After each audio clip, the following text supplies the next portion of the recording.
Le 9 juin prochain, la loi sur les énergies renouvelables sera soumise au vote. De quoi s'agit-il ? En votant oui à cette loi, la Suisse pourra développer les énergies renouvelables, réduire le gaspillage et augmenter l'efficacité énergétique. Pourquoi est-ce si important ?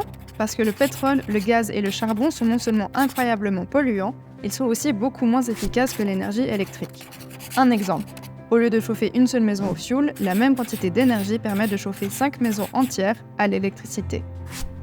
Grâce à cette loi, la Suisse produira beaucoup plus d'énergie solaire, éolienne et hydraulique. Très concrètement, cela renforcera la sécurité d'approvisionnement énergétique suisse et nous rendra enfin moins dépendants du pétrole, du gaz et de l'uranium étranger provenant de pays souvent non démocratiques. Le développement des énergies renouvelables doit se faire en priorité là où l'électricité peut être produite de la manière la plus efficace, tout en portant le moins possible atteinte à la nature, avec des panneaux solaires sur les toits, les façades et autour des infrastructures existantes.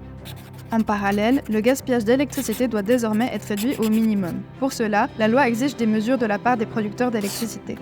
La loi sur les énergies renouvelables garantit aussi la fermeture par étapes des centrales nucléaires, telle que décidée par le peuple. Seul un oui à la loi sur les énergies renouvelables nous permettra d'atteindre les objectifs de l'accord de Paris sur le climat. Pour un tournant énergétique rapide et une meilleure protection du climat, il est donc important de voter oui à la loi sur les énergies renouvelables le 9 juin.